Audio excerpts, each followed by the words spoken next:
गर्मियाँ शुरू होने से पहले ही मुझे ये वीडियो अपलोड करना था, लेकिन क्यों ये मैं आपको आगे बताती हूँ। हाय फ्रेंड्स, मैं हूँ सीमा। सीमा स्ट्रीट में आपका बहुत बहुत स्वागत है। नींबू का रस पूरी गर्मी स्टोर करने का तरीका और साथ में ही नींबू के छिलकों से हम बनाएंगे क्लीनर। बस आपको वीडियो पर बने रहना है। इस तरह से नींबू का रस स्टोर करोगे तो कभी खराब नहीं होगा। और साथ ही छिलकों का यूज अगर आप फेंकते हैं तो अब छिलकों को नहीं फेंकेंगे। तो चलिए शुरू करते हैं। तो सबसे पहले यहाँ पर लिए हैं मैंने आधा किलो नींबू। और ये एकदम पीले और रसीले नींबू है। इस तरह से आप दबाकर देखें, रसीले नींबू हैं। और यही रसीले नींबू अगर आप भरी गर्मी में ढूंढेंगे तो ये आपको नहीं मिलेंगे। ठंड के दिनों में ही आप नींबू लेकर रख लें। ठंड के दिनों में नींबू की बहार होती है और ठंड में ही आप नींबू का अचार बना लें, मुरब्बा बना लें या नींबू का रस स्टोर कर लें और पूरी गर्मी एंजॉय करें। तो अब हम नींबू का रस निकाल लेते हैं। और नींबू का रस निकालने के लिए आप कांच के बर्तन का यूज़ करें। एल्यूमिनियम का बर्तन का तो आप बिल्कुल भी यूज़ ना करें। तो पहले तो नींबू का रस हाथों से ही निचोड़ कर निकाल लिया करते थे, लेकिन अब इस मशीन का यूज़ होने लगा है। अगर आपके पास है तो इस तरह से नींबू को इस मशीन में रख दें और रस निकाल लें। और अगर नहीं है तो हाथों से ही रस निकाल लें। इस मशीन से निकालने से रस नीचे चला जाएगा और बीज ऊपर ही रह जाएंगे। बीज रस में नहीं जाएंगे। लेकिन इतना निचोड़ने के बाद भी हल्का सा रस रह जाता है तो उसे हम दबा देंगे। और आप देखिए ये बीज सारे इसमें आ गए हैं। एक बार डबल दबा दें तो एकदम पूरा रस निकल जाएगा। तो बस अब हम पहले सारे नींबू का रस निकाल कर रख लेते हैं। लेकिन इनके छिलकों को भी आपको फेंकना नहीं है, क्योंकि छिलकों से भी हम बनाएंगे किचन क्लीनर। तो ये देखिए रस हमने सारा निकाल लिया है। कई लोग क्या करते हैं, इसको ऐसे ही बोतल में भरकर फ्रिज में रख देते हैं, पर ये तरीका गलत है। इससे नींबू का रस जल्दी खराब हो सकता है। तो ये हमारे सारे नींबू के छिलके और बीज बीज हम हटा देंगे और नींबू के छिलकों को हम रख लेंगे। अब हम इस रस को एक बार छान लेते हैं। हो सकता है एक दो बीज इसमें रह गए हों, क्योंकि जल्दी जल्दी इतने सारे नींबू का रस निकाला है तो नींबू के बीज भी इसमें डल सकते हैं। तो ये देखिए इतने बीज भी हमारे इस रस में चले गए थे, इसीलिए इसको एक बार छान लेना चाहिए। अब हम गैस पर रख देंगे एक बर्तन। क्योंकि अब थोड़ी देर का काम है इसलिए हम स्टील का यूज़ कर रहे हैं, लेकिन स्टोर हमें स्टील में नहीं करना है। अब हमें इस रस को बॉईल करना है। इस तरह से अगर हम नींबू के रस को बॉईल कर लेंगे तो इसका ख़राब होने का चांस बिल्कुल भी नहीं होगा। एक बार इसमें अच्छे से आ जाए और तभी इसमें हम डाल देंगे शक्कर। तो मेरे पास आधा किलो नींबू थे, उतनी ही हमें शक्कर डालना है। हो सके तो थोड़ी सी आप ज़्यादा भी डाल सकते हैं, लेकिन कम बिल्कुल भी नहीं रखें, क्योंकि ये प्योर नींबू का रस है और ये बहुत ही खट्टा होता है, इसलिए हमें शक्कर भी इसमें ज़्यादा ही चाहिए।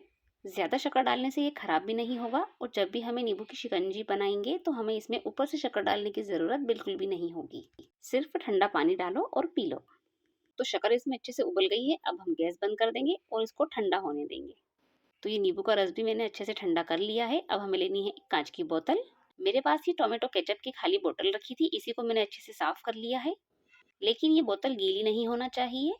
पहले आप इसे अच्छे से गर्म पानी से धो लें, फिर पोंछ लें, सूखने दें और फिर इसमें नींबू का रस डाल दें। तो नींबू का रस कम था इसलिए बोतल पूरी नहीं भर पाई है। तो अब आप ही बताइए, अगर मैं ये वीडियो गर्मियों में अपलोड करती तो आप कब नींबू खरीदते और कब इसको स्टोर करते। इसीलिए अभी थोड़ी ठंड भी है और नींबू भी बहुत मिल रहे हैं, इसलिए आप फटाफट से नींबू लाइए और इस तरह से रस निकाल लीजिए और उसे स्टोर कीजिए। और गर्मियों में जब मन चाहे नींबू पानी पीजिए। तो चलिए अब हम नींबू के छिलकों का यूज़ करते हैं।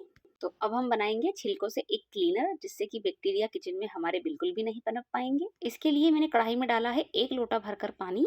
छिलके कम है इसलिए मैंने कम ही पानी डाला है, अगर आपके पास ज़्यादा छिलके तो आप ज़्यादा पानी डाल लें। और इस गर्म पानी में हम डाल देंगे नींबू के छिलके। आपने कभी छिलकों को बर्तन पर घिस के देखा है? पीतल और तांबे के बर्तन एकदम चकाचक हो जाते हैं नींबू के छिलके घिसने से ही। लेकिन फिर वही बात, रोज रोज हम छिलके कहाँ से लाएं, इसलिए हमें इस तरह से क्लीनर बनाकर रख लेंगे। इसे हम बर्तन के यूज में ले सकते हैं, गैस स्टैंड साफ कर सकते हैं, अपनी टाइल से साफ कर सकते हैं। बस हम इसे पानी में उबलने देंगे तब तक कि ये पानी आधा ना हो जाए। बस इसे ढककर अगर हमारे पास कोई दूसरा काम है तो हम उसे कर लें। क्योंकि ये पानी में उबल रहे हैं तो जलने का तो कोई सवाल ही नहीं है। तो ये देखिए नींबू हमारे सॉफ्ट होने लगे हैं, पर अभी हमें इसे और उबालना है। बस ये आधे उबल जाए तभी हम इसमें साबुन डाल देंगे। तो ये मैंने यहाँ पर नहाने वाला आधा साबुन लिया है। चक्कू से इसे इस तरह से बारीक बारीक कट कर कर डाल देंगे, क्योंकि ज़्यादा बड़े टुकड़े अगर हम डालेंगे तो इसको मेल्ट होने में समय लगेगा। अगर आप बर्तन के लिए बना रहे हैं तो आप बर्तन का साबुन या लिक्विड डाल दें। और अगर हैंड वॉश बनाना चाहते हैं तो इसमें सर्फ या फिर शैम्पू डाल दें, जिससे कि इसमें झाग अच्छे से आए। मैंने यहाँ पर नहाने का साबुन इसलिए यूज़ किया क्योंकि इसमें खुशबू बड़ी अच्छी आएगी। और मुझे सिर्फ गैस स्टैंड या जमे हुए दाग धब्बे को हटाना है। या फिर अपनी गैस को साफ करना है ताकि खाने पीने की चीजें बनाने की जगह पर जर्म्स इकट्ठे ना हो। बस अब इस साबुन को पानी में अच्छे से पिघलाना है। तो ये साबुन वाला पानी भी उबलना शुरू हो गया है। अब हम इसमें डाल देंगे आधी चम्मच खाने वाला सोडा, जिसे मीठा सोडा भी कहा जाता है और बेकिंग सोडा भी कहा जाता है। अब देखिए डालते से ही कितने झाग इसमें आने लगे हैं। और अब हम इसमें डालेंगे विनेगर। विनेगर जमे हुए दाग धब्बों को बहुत जल्दी साफ करता है, तो ये एक ढक्कन भर के मैं यहाँ पर विनेगर डाल दूंगी। अब आप ये तो बता दीजिए कि नींबू के छिलके का जो यूज़ हम कर रहे हैं वो आपको पसंद आ रहा है या नहीं। अगर आ रहा है तो लाइक कर दें और चैनल को सब्सक्राइब भी, ताकि और भी ट्रिक आपको मिलती रहे। तो ये पानी भी उबल उबल कर आधा हो गया है। अब हम गैस बंद कर देंगे और इसे भी ठंडा करेंगे। तो ये नींबू के छिलकों का क्लीनर तो हमारा बन गया है, लेकिन एक बार हम इसे छान लेंगे, क्योंकि अब हमें सारे छिलकों को हटाना है। छिलकों को एक बार और चम्मच से इस तरह से दबा देंगे ताकि बचा कुचा सारा पल्प अच्छे से निकल जाए। या फिर हाथों से ही नींबू को उठाकर इस तरह से निकाल लें, या फिर हाथों से ही इस तरह से मसल लें ताकि आपके हाथ भी एकदम साफ हो जाएंगे। अब इस क्लीनर को भी हमें एक बोतल में भरकर रखना है। मेरे पास ये पानी वाली बोतल है, तो इसमें ही हम क्लीनर को डाल देंगे। अब ये क्लीनर हमारा थोड़ा सा गाढ़ा है, इसलिए ऐसे ही नहीं डलेगा। इसके लिए मैंने यहाँ पर एक जिब्बी का यूज़ किया है। हमारे इधर इसको जिब्बे ही कहते हैं, पर आपके इधर पता नहीं क्या कहते हैं। इससे डालने से ये इधर उधर भी नहीं जाएगा और सीधे ही हमारी बोतल में चला जाएगा। तो आप देखिए कितनी आसानी से ये चला जा रहा है। बीच बीच में हमें कहीं रुकने की भी ज़रूरत नहीं है। बस आप इसका जितना जल्दी यूज़ कर सके कर लें, इसको ज़्यादा देर नहीं रखें। तो लीजिए, ये क्लीनर भी हमारा बनकर तैयार है। तो आपको ये हमारा क्लीनर कैसा लगा? इसका भी ढक्कन लगाकर इसको बंद कर देते हैं। और अब इस क्लीनर का मैं आपको यूज़ भी कर कर दिखाऊंगी। तो मेरे पास ये एक लोहे का बोर्ड है जिस पर काफ़ी दाग धब्बे लगे हुए हैं, ये आप देख सकते हैं। तो हमें इसे हटाना है। इसके लिए मैं यहाँ पर 2 ढक्कन क्लीनर का यूज़ करूँगी जो हमने बनाया है। और वाइट चीज़ पर दाग धब्बे लगना और उसे निकालना कितना मुश्किल होता है, ये तो आप समझ सकते हैं ही। क्लीनर डालने के बाद हम इसे थोड़ा सा फैला देंगे जहाँ पर दाग धब्बे हैं, और लगा रहने के बाद कम से कम 10 मिनट हमें रुकना है ताकि ये धब्बे अच्छे से गल जाएं। 10 मिनट हो गए हैं। अब हमें लेना है एक कॉटन का कपड़ा, और उस कॉटन के कपड़े से हमें इस बोर्ड को अच्छे से घिसना है।